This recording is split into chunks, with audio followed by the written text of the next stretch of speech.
Hi viewers, ಕರುನಾಡ ಕೈರುಚಿ ಕ್ರಿಯೇಷನ್ಸ್ಗೆ ಸ್ವಾಗತ. ನಾನಿವತ್ತು ವರಮಹಾಲಕ್ಷ್ಮಿ ದೇವಿಗೆ ದರ್ಬಾರ್ ಸ್ಟೈಲ್ನಲ್ಲಿ ಹೇಗೆ ಸ್ಯಾರಿ ಡ್ರೇಪಿಂಗ್ ಮಾಡ್ಬೋದು ಅನ್ನೋದನ್ನು ನಿಮ್ಮೊಟ್ಟಿಗೆ ಶೇರ್ ಮಾಡ್ಕೊಳ್ತಾ ಇದ್ದೀನಿ. ಮೊದಲಿಗೆ ಸೀರೆಯನ್ನು ಹಾಡಿಕೊಂಡು ನಾವು ನಾರ್ಮಲಾಗಿ ಸೀರೆ ಉಟ್ಕೊಳ್ತೀವಲ್ಲ, ಆ ಕಡೆಯಿಂದ ಪ್ಲೀಟ್ಸನ್ನು ಮಾಡ್ಕೊಳ್ತಾ ಬರಬೇಕಾಗತ್ತೆ. 4 ಬೆರಳು ಅಗಲ ಆಗುವಷ್ಟು ನಾವಿಲ್ಲಿ ಪ್ಲೀಟ್ಸನ್ನು ಮಾಡ್ಕೋಬೇಕು. ಮುಕ್ಕಾಲು ಭಾಗ ಸೀರೆಯನ್ನು ನಾವು ಇದೇ ರೀತಿಯಾಗಿ ಪ್ಲೀಟ್ಸನ್ನು ಮಾಡ್ಕೊಳ್ತಾ ಬರಬೇಕು. ಒಂದ್ಸಲಿ ಪ್ಲೀಟ್ಸನ್ನು ಮಾಡ್ಕೊಂಡಿದ ನಂತರ ಪ್ಲೀಟ್ಸ್ಗಳನ್ನ ನೀಟಾಗಿ ಜೋಡಿಸ್ಬಿಟ್ಟು ಕ್ಲಿಪ್ಗಳನ್ನ ಸೇರಿಸ್ಕೋಬೇಕು. ಒಂದೇ ಸಲಿಗೆ ನಿಮಗೆ ಪ್ಲೀಟ್ಸ್ಗಳನ್ನ ಹಿಡಿಲಿಕ್ಕೆ ಆಗಲಿಲ್ಲ ಅಂದರೆ ಸ್ವಲ್ಪ ಪ್ಲೀಟ್ಸನ್ನು ಮಾಡ್ತಾ ಪ್ಲೀಟ್ಸ್ಗಳನ್ನ ಜೋಡಿಸ್ಬಿಟ್ಟು ಕ್ಲಿಪ್ಗಳನ್ನ ಸೇರಿಸ್ಕೊಳ್ಳಿ. ಒಂದೇ ಕ್ಲಿಪ್ಪು ಸಾಕಾಗಲ್ಲ ಅಂದರೆ 2 ಕ್ಲಿಪ್ಪನ್ನು ನೀವು ಯೂಸ್ ಮಾಡ್ಕೋಬಹುದು. ನಾನಿಲ್ಲಿ ಒಂದು ಸೈಡು ಪ್ಲೀಟ್ಸನ್ನು ನೀಟಾಗಿ ಅರೇಂಜ್ ಮಾಡಿಕೊಂಡು 2 ಕ್ಲಿಪ್ಪನ್ನು ಸೇರಿಸ್ಕೊಂಡಿದ್ದೀನಿ. ಇನ್ನೊಂದು ಸೈಡು ಪ್ಲೀಟ್ಸನ್ನು ನೀಟಾಗಿ ಅರೇಂಜ್ ಮಾಡಿಕೊಂಡು ಕ್ಲಿಪ್ಪನ್ನು ಸೇರಿಸ್ಕೊಳ್ತಾ ಇದ್ದೀನಿ. ನೀವಿಲ್ಲಿ ಕ್ಲಿಪ್ಪು ಅಥವಾ ಬಟ್ಟೆ ಪಿನ್ನು ಯಾವುದಾದ್ರೂ ಸೇರಿಸ್ಕೋಬಹುದು. ನಂತರ ಮಧ್ಯಭಾಗದಲ್ಲೂ ಸಹ ಪ್ಲೀಟ್ಸ್ಗಳನ್ನ ನೀಟಾಗಿ ಅರೇಂಜ್ ಮಾಡಿಕೊಂಡು ಪಿನ್ನು ಅಥವಾ ಕ್ಲಿಪ್ಪನ್ನು ಸೇರಿಸ್ಕೊಳ್ಳಿ. ಹೊಸದಾಗಿ ಯಾರೆಲ್ಲ ಚಾನಲ್ ನೋಡ್ತಾ ಇದ್ದೀರಾ, ಚಾನಲ್ನ ಸಬ್ಸ್ಕ್ರೈಬ್ ಮಾಡಿಕೊಂಡು ನೋಡಿ. ವಿಡಿಯೋ ಇಷ್ಟ ಆಯಿತು ಅಂದರೆ ಒಂದು ಲೈಕ್ ಕೊಡಿ. ಹಾಗೆ ನಿಮ್ಮ ಫ್ಯಾಮಿಲಿ ಫ್ರೆಂಡ್ಸ್ಗೂ ಸಹ ವಿಡಿಯೋನ ಶೇರ್ ಮಾಡ್ಕೊಳ್ಳಿ. ಒಂದ್ಸಲಿ ಪ್ಲೀಟ್ಸನ್ನು ಮಾಡ್ಕೊಂಡಿದ ನಂತರ ಪ್ಲೀಟ್ಸನ್ನು ಎತ್ತಿಟ್ಕೊಂಡು ನಂತರ ಸೆರಗನ್ನು ಮಾಡ್ಕೋಬೇಕಾಗತ್ತೆ. ನೀವು ಯಾವ ರೀತಿ ಸೆರಗನ್ನು ಹಾಕ್ತೀರಾ ಅನ್ನೋದ್ರ ಮೇಲೆ ಸೆರಗನ್ನು ಪ್ಲೀಟ್ಸನ್ನು ಮಾಡ್ಕೋಬೇಕು. ನಾನು ನಾರ್ಮಲಾಗಿ ಸೀರೆ ಉಟ್ಕೊಳ್ತೀವಲ್ಲ, ಅದೇ ರೀತಿಯಲ್ಲಿ ಪ್ಲೀಟ್ಸನ್ನು ಮಾಡ್ಕೊಳ್ತಾ ಇದ್ದೀನಿ. ಸೀರೆಯಲ್ಲಿ ಬಾರ್ಡರ್ ಏನು ಸೈಜ್ ಬರ್ತಾ ಇದೆ ಆ ಸೈಜ್ಗೆ ನಾನಿಲ್ಲಿ ಪ್ಲೀಟ್ಸನ್ನು ಮಾಡಿಕೊಂಡು ಸೆರಗಿನ ತುದಿಗೆ ಒಂದು ಪಿನ್ನನ್ನು ಸೇರಿಸ್ಕೊಂಡು ಸ್ವಲ್ಪ ದೂರಕ್ಕೆ ಪ್ಲೀಟ್ಸ್ಗಳನ್ನ ನೀಟಾಗಿ ಅರೇಂಜ್ ಮಾಡಿಕೊಂಡು ನಾನಲ್ಲಿ ಪಿನ್ನನ್ನು ಸೇರಿಸ್ಕೊಳ್ತಾ ಇದ್ದೀನಿ. ನೀವಿಲ್ಲಿ ಗುಂಡು ಪಿನ್ನು, ಬಟ್ಟೆ ಪಿನ್ನು ಅಥವಾ ಕ್ಲಿಪ್ಪು ಯಾವುದಾದ್ರೂ ಸೇರಿಸ್ಕೋಬಹುದು. ಇದೇ ರೀತಿ ನೀವು 1 ಮಾರು ಅಥವಾ 3 ಮೊಳ ಆಗುವಷ್ಟು ಸೀರೆಯನ್ನು ಪ್ಲೀಟ್ಸನ್ನು ಮಾಡ್ಕೋಬೇಕಾಗುತ್ತೆ. ನಾವು ನಾರ್ಮಲಾಗಿ ಸೀರೆ ಉಟ್ಕೋಬೇಕಾದ್ರೆ ಎಷ್ಟು ಉದ್ದ ಸೀರೆ ಸೆರಗಿಗೆ ಅಂತ ಬಿಟ್ಕೊಳ್ತೀವಿ, ಅದೇ ರೀತಿಯಲ್ಲಿ ದೇವಿಗೂ ಸಹ ನಾವು ಸೆರಗನ್ನು ಮಾಡ್ಕೋಬೇಕು. ಒಂದು ಸಲ ಸೆರಗನ್ನು ಪ್ಲೀಟ್ಸ್ ಮಾಡ್ಕೊಂಡಿದ ನಂತರ ನಾನಿಲ್ಲಿ ಫೋಲ್ಡ್ ಮಾಡ್ಕೊಳ್ತಾ ಇದ್ದೀನಿ. ನಾನಿಲ್ಲಿ 3 ಮೊಳ ಆಗುವಷ್ಟು ಸೆರಗಿಗೆ ಪ್ಲೀಟ್ಸನ್ನು ಮಾಡ್ಕೊಂಡಿದ್ದೀನಿ. ನಂತರ ಮುಕ್ಕಾಲು ಮಾರಾಗುವಷ್ಟು ಎಕ್ಸ್ಟ್ರಾ ಸೀರೆ ಪಾರ್ಟನ್ನು ಬಿಟ್ಕೊಂಡಿದ್ದೀನಿ. ನಾವು ಕಾಲುಗಳನ್ನ ಫಿಕ್ಸ್ ಮಾಡ್ತೀವಿ ಅಂದರೆ ಈ ರೀತಿ ಎಕ್ಸ್ಟ್ರಾ ಸೀರೆ ಪಾರ್ಟ್ ಬಿಟ್ಕೊಂಡ್ರೆ ಕಾಲನ್ನ ಫಿಕ್ಸ್ ಮಾಡಲಿಕ್ಕೆ ಈಸಿ ಆಗುತ್ತೆ ಅಂತಲೇ ಹೇಳ್ಬೋದು. ಸೀರೆಯನ್ನು ಪ್ಲೀಟ್ಸ್ ಮಾಡ್ಕೊಂಡಿದ್ದಾಗಿದೆ. ಈಗ ದೇವಿಗೆ ಹೇಗೆ ಅಲಂಕಾರ ಮಾಡೋದು ಅಂತ ನೋಡೋಣ. ಟೇಬಲ್ ಮೇಲೆ ಒಂದು ಪೀಠ ಇಟ್ಕೊಂಡಿದ್ದೀನಿ. ಪೀಠದ ಮೇಲೆ ಅಕ್ಕಿ ತುಂಬಿಸಿರುವಂಥ ತಟ್ಟೆ ಇಟ್ಕೊಂಡು ತಟ್ಟೆ ಮೇಲೆ ಒಂದು ಬಿಂದಿಗೆಯನ್ನು ಇಟ್ಕೊಂಡಿದ್ದೀನಿ. ಬಿಂದಿಗೆಯ ಹೈಟು 8 ಇಂಚಿದೆ, ಸುತ್ತಳತೆ ಬಂದು 20 ಇಂಚಿದೆ. ನಾವು ಸೆರಗನ್ನು ಕಳಶದ ಹಿಂಭಾಗ ಇಟ್ಕೊಂಡು ಏನು ಪ್ಲೀಟ್ಸನ್ನು ಮಾಡ್ಕೊಂಡಿರ್ತೀವಿ ಕಳಶದ ಹಿಂಭಾಗದಿಂದ ಮುಂದ್ಗಡೆಗೆ ನಾವಿಲ್ಲಿ ತೊಗೊಬರ್ಬೇಕಾಗುತ್ತೆ. ತೊಗೊಬಂದು ಬಾರ್ಡರ್ ಹತ್ರ ಸಮವಾಗಿ ಈಕ್ವಲ್ ಆಗಿದೆಯಾ ಅಂತ ಒಮ್ಮೆ ನೋಡ್ಕೊಳ್ಳಿ. ನಂತರ ಬಿಂದಿಗೆಯ ಕಂಠ ಭಾಗ ಏನು ಬರುತ್ತೆ ಕಂಠ ಭಾಗದಲ್ಲೂ ಸಹ ಪ್ಲೀಟ್ಸನ್ನು ನಾವು ನೀಟಾಗಿ ಸಮವಾಗಿ ಹಿಡ್ಕೋಬೇಕು. ಕಳಶದ ಬಿಂದಿಗೆಯ ಕಂಠ ಭಾಗದಲ್ಲಿ ಇನ್ನೊಂದು ಸೈಡ್ ಪ್ಲೀಟ್ಸ್ ಬರುತ್ತಲ್ಲ, ಅಲ್ಲಿ ಒಂದು ಕ್ಲಿಪ್ಪನ್ನು ಸೇರಿಸ್ಕೊಂಡಿದ್ದೀನಿ. ಕ್ಲಿಪ್ ಅಥವಾ ಬಟ್ಟೆ ಪಿನ್ನನ್ನು ಸೇರಿಸ್ಕೊಳ್ಳಿ. ನಂತರ ಅಪೋಸಿಟ್ ಡೈರೆಕ್ಷನ್ನಲ್ಲಿರುವಂಥ ಪ್ಲೀಟ್ಸ್ಗಳನ್ನ ನೀಟಾಗಿ ಬಟ್ಟೆ ಪಿನ್ ಒಳಗಡೆ ಸೇರಿಸ್ಬಿಟ್ಟು ಮತ್ತೆ ಕ್ಲಿಪ್ಪನ್ನು ರಿಮೂವ್ ಮಾಡಿಕೊಂಡು ಅದೇ ನೇರಕ್ಕೆ ನಾವು ಪಿನ್ನಿನ ಒಳಗಡೆ ಪ್ಲೀಟ್ಸನ್ನು ಸೇರಿಸ್ಬಿಟ್ಟು ನಾವಲ್ಲಿ ಸೆಕ್ಯೂರ್ ಮಾಡ್ಕೋಬೇಕು. ಪ್ಲೀಟ್ಸ್ ಒಂದೇ ಲೆವೆಲ್ಗೆ ಬರಲಿ ಅನ್ನೋ ಕಾರಣಕ್ಕೆ ನಾನಲ್ಲಿ ಕ್ಲಿಪ್ಪನ್ನು ಸೇರಿಸ್ಕೊಂಡಿದ್ದೆ ಅಷ್ಟೇ. ನಂತರ ಬ್ಯಾಕ್ ಸೈಡಲ್ಲಿರುವಂಥ ಕ್ಲಿಪ್ಪನ್ನು ರಿಮೂವ್ ಮಾಡಿಕೊಂಡು ಕಳಶದ ಬಿಂದಿಗೆ ಹತ್ರ ಮತ್ತು ಸುತ್ತಮುತ್ತ ಎಲ್ಲ ಒಂದ್ಸಲಿ ನೀಟ್ ಮಾಡ್ಕೊಳ್ಳಿ. ನಾನಿಲ್ಲಿ 2 ಕಾಲುಗಳಿಗೆ ದಾರಾನ ಕಟ್ಕೊಂಡಿರೋದ್ರಿಂದ ಕಳಶದ ಹಿಂಭಾಗದಿಂದ ಸೀರೆ ಸೆರಗಿನ ಕೆಳಭಾಗದಿಂದ ದೇವಿಯ ಕಾಲುಗಳನ್ನ ಮುಂದ್ಗಡೆಗೆ ತೊಗೊಬಂದು ಈ ರೀತಿ ಇಟ್ಕೊಂಡಿದ್ದೀನಿ. ನಂತರ ಎಕ್ಸ್ಟ್ರಾ ಸೀರೆ ಪಾರ್ಟ್ ನಾವೇನು ಬಿಟ್ಕೊಂಡಿರ್ತೀವಿ ಅದರೊಳಗಡೆ ದೇವಿಯ ಕಾಲುಗಳನ್ನ ಈ ರೀತಿ ಸೇರಿಸ್ಬಿಟ್ಟು ದೇವಿಯ ಕಾಲಿಗೆ ನಾವು ಗೆಜ್ಜೆಯಲ್ಲಿ ಕಟ್ತೀವಿ, ಅಲ್ಲಿ ಬಾರ್ಡರ್ ಅನ್ನೋದು ಹೈಲೈಟೆಡ್ ಆಗಿ ಮಾಡಿಕೊಂಡು ಒಂದು ಬಟ್ಟೆ ಪಿನ್ನನ್ನು ಸೇರಿಸ್ಕೋಬೇಕು. ನೀವಲ್ಲಿ ಬಟ್ಟೆ ಪಿನ್ನು ಅಥವಾ ಗುಂಡು ಪಿನ್ನನ್ನು ಸೇರಿಸ್ಬಿಟ್ಟು ಸೆಕ್ಯೂರ್ ಮಾಡಿಕೊಂಡು ಸೀರೆಯ ಬಾರ್ಡರನ್ನು ಪ್ಲೀಟ್ಸ್ ಕಡೆಯಿಂದ ನಾವು ದೇವಿಯ ಕಾಲಿನ ಮೇಲೆ ತೊಗೊಂಡೋಗಬೇಕು.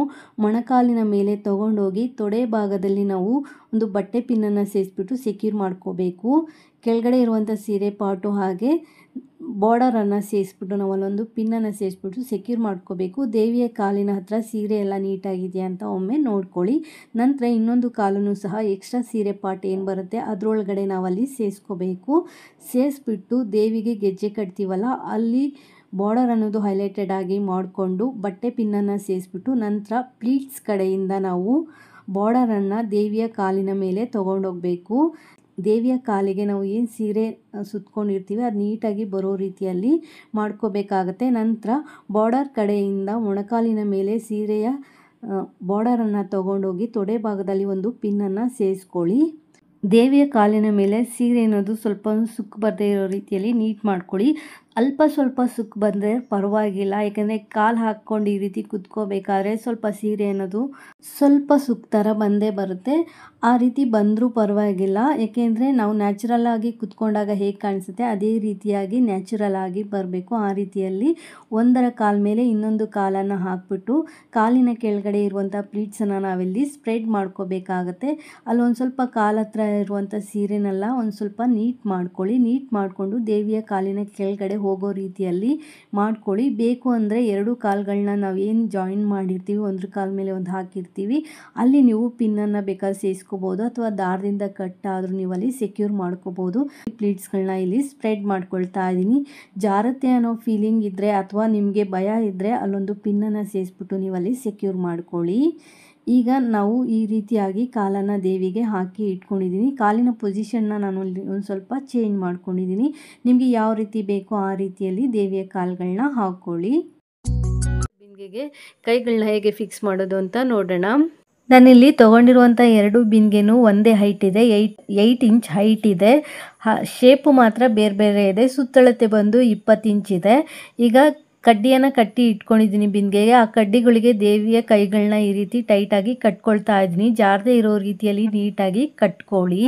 ನೋಡಿ, ಈ ರೀತಿ ದೇವಿಯ ಕೈಗಳನ್ನ ಕಟ್ಟಿ ಇಟ್ಕೊಂಡ್ರೆ ಆಯಿತು. ಹೊಸದಾಗಿ ಯಾರೆಲ್ಲ ನಮ್ಮ ಚಾನಲ್ ನೋಡ್ತಾ ಇದ್ದೀರಾ, ನಮ್ಮ ಚಾನಲ್ನ ಸಬ್ಸ್ಕ್ರೈಬ್ ಮಾಡಿಕೊಂಡು ನೋಡಿ. ವಿಡಿಯೋ ಏನಾದರೂ ಇಷ್ಟ ಆಯಿತು ಅಂದರೆ ಒಂದು ಲೈಕ್ ಕೊಡಿ. ಹಾಗೆ ನಿಮ್ಮ ಫ್ಯಾಮಿಲಿ ಫ್ರೆಂಡ್ಸ್ಗೂ ಸಹ ವಿಡಿಯೋನ ಶೇರ್ ಮಾಡ್ಕೊಳ್ಳಿ. ನಂತರ ಬ್ಲೌಸ್ ಪೀಸನ್ನು ತೊಗೊಂಡು ನಾವು 4 ಫೋಲ್ಡನ್ನು ಮಾಡ್ಕೋಬೇಕಾಗುತ್ತೆ. ಬಿಂದಿಗೆ ಎಷ್ಟು ಅಗಲ ಇರುತ್ತೆ ಬಿಂದಿಗೆ ಮತ್ತು ಕೈ ಅದರ ಅಳತೆ ನೋಡಿಕೊಂಡು ಫೋಲ್ಡನ್ನು ಮಾಡಿಕೊಂಡು ನಂತರ ಫ್ರಂಟ್ ಸೈಡಿಂದ ಬ್ಲೌಸ್ ಪೀಸನ್ನು ಇಟ್ಟು ದೇವಿಯ ಕೈಗಳಿಗೆ ಈ ರೀತಿ ಸುತ್ತಬಿಟ್ಟು ಬ್ಯಾಕ್ ಸೈಡಲ್ಲಿ ಬಟ್ಟೆ ಪಿನ್ನು ಅಥವಾ ಗುಂಡು ಪಿನ್ನನ್ನು ಸೇರಿಸ್ಬಿಟ್ಟು ನೀವು ಅಲ್ಲಿ ಸೆಕ್ಯೂರ್ ಮಾಡಿಕೊಂಡು ಈ ರೀತಿ ರೆಡಿ ಮಾಡ್ಕೋಬೇಕಾಗುತ್ತೆ. ನಾನು ಈ ರೀತಿ ಪಿನ್ಗಳನ್ನ ಸೇರಿಸ್ಬಿಟ್ಟು ಸೆಕ್ಯೂರ್ ಮಾಡ್ಕೊಂಡಿದ್ದೀನಿ. ಬ್ಲೌಸ್ ಪೀಸು ಮತ್ತು ಕೈಯನ್ನು ಏನು ಸೇರಿಸ್ಕೊಂಡಿರ್ತೀವಿ ಆ ಬಿಂದಿಗೆಯನ್ನು ಕೆಳಗಡೆ ಇರುವಂಥ ಬಿಂದಿಗೆ ಮೇಲೆ ಇಟ್ಬಿಟ್ಟು ಡಬಲ್ ಸೈಡ್ ಟೇಪು ಅಥವಾ ಸೆಲ್ಲೋ ಟೇಪಿಂದ ನಾವಲ್ಲಿ ಸೆಕ್ಯೂರ್ ಮಾಡ್ಕೋಬೇಕಾಗುತ್ತೆ. ಕೆಳಗಡೆ ಇರುವಂಥ ಬಿಂದಿಗೆಗೆ ಅಕ್ಕಿ ಅಥವಾ ಗೋಧಿಯನ್ನು ನೀವು ಸೇರಿಸಲೇಬೇಕು. ಏಕೆಂದರೆ ಕೆಳಗಡೆ ಇರುವಂಥ ಬಿಂದಿಗೆಗೆ ನೀವು ಅಕ್ಕಿ ಅಥವಾ ಗೋಧಿಯನ್ನು ಸೇರಿಸಿಲ್ಲ ಅಂದರೆ ಅದು ಅಲುಗಾಡೋ ಚಾನ್ಸಸ್ ಇರುತ್ತೆ. ಅದಕ್ಕೋಸ್ಕರ ಸೆರಗು ನಿಮ್ಗೆ ಹೇಗೆ ಇಷ್ಟ ಆಗುತ್ತೆ ಹಾಗೆ ನೀವು ಸೆರಗನ್ನು ಹಾಕ್ಕೋಬೋದು. ನಾನಿಲ್ಲಿ ಬಲಗಡೆಯಿಂದ ಸೆರಗನ್ನು ತೊಗೊಬಂದು ಎಡಗಡೆ ಭುಜದ ಮೇಲೆ ಹಾಕ್ಕೊಂಡು ಅಲ್ಲಿ ಪ್ಲೀಟ್ಸ್ಗಳನ್ನ ಸ್ವಲ್ಪ ಸ್ಪ್ರೆಡ್ ಮಾಡಿಬಿಟ್ಟು ಬಟ್ಟೆ ಪಿನ್ನನ್ನು ಸೇರಿಸ್ಕೊಳ್ತಾ ಇದ್ದೀನಿ. ದೇವಿಯ ಎಡಗಡೆ ಭುಜದ ಮೇಲೆ ಪ್ಲೀಟ್ಸನ್ನ ಸ್ಪ್ರೆಡ್ ಮಾಡಿ ನಾನಿಲ್ಲಿ ಪಿನ್ನನ್ನು ಸೇರಿಸ್ಕೊಂಡಿದ್ದೀನಿ. ನಂತರ ಕೆಳಗಡೆ ಇರುವಂತಹ ಪಿನ್ನನ್ನು ಸಹ ತೆಕ್ಕೊಳ್ತಾ ಇದ್ದೀನಿ. ನಾವು ಎಲ್ಲೆಲ್ಲಿ ಸೆರಗಿಗೆ ಪಿನ್ ಹಾಕ್ಕೊಂಡಿರ್ತೀವಿ ಆ ಪಿನ್ನನ್ನು ರಿಮೂವ್ ಮಾಡಿಕೊಂಡು ಪ್ಲೀಟ್ಸನ್ನು ನಾವು ಈ ರೀತಿಯಾಗಿ ಸ್ಪ್ರೆಡ್ ಮಾಡ್ಕೋಬೇಕು.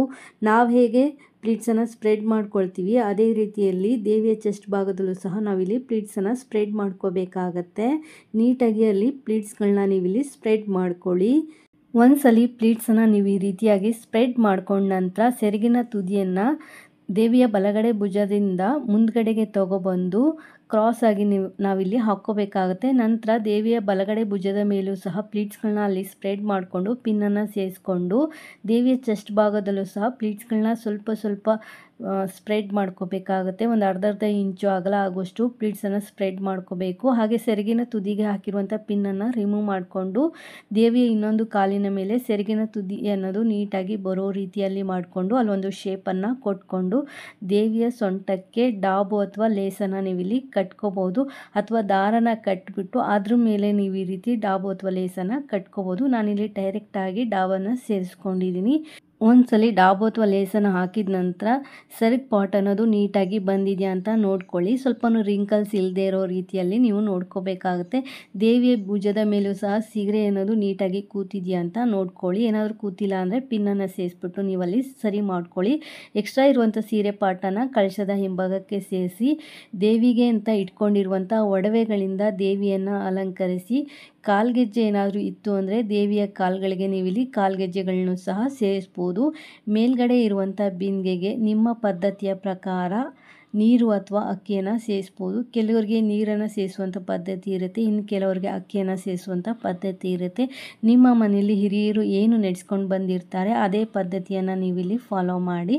ನಂತರ ವೀಳ್ಯದೆಲೆ ಮಾವಿನೆಲೆ ಇಟ್ಟು ತೆಂಗಿನಕಾಯಿ ಇಟ್ಟು ದೇವಿಗೆ ಮುಖಪದ್ಮವನ್ನು ಹಾಕಿ ಹೂಗಳಿಂದ ದೇವಿಯನ್ನು ಅಲಂಕರಿಸಿ ಭಕ್ತಿ ಶ್ರದ್ಧೆ ನಿಷ್ಠೆಯಿಂದ ದೇವಿಯನ್ನು ಆರಾಧಿಸಿ ಪೂರ್ತಿಯಾದ ಅಲಂಕಾರ ಆದ ನಂತರ ನೀವಿಲ್ಲಿ ದೇವಿಯನ್ನು ನೋಡ್ಬೋದು. ದೇವಿ ಎಷ್ಟು ಚೆನ್ನಾಗಿ ಕಾಣಿಸ್ತಾ ಇದ್ದಾರೆ ಅಂತ ಹೇಳಿ. ಈ ವಿಡಿಯೋ ಇಷ್ಟ ಆದರೆ ಒಂದು ಲೈಕ್ ಕೊಡಿ. ಹೊಸದಾಗಿ ಯಾರೆಲ್ಲ ಚಾನಲ್ ನೋಡ್ತಾ ಇದ್ದೀರಾ ಚಾನಲ್ನ ಸಬ್ಸ್ಕ್ರೈಬ್ ಮಾಡ್ಕೊಂಡು ನೋಡಿ. Thanks for watching this video.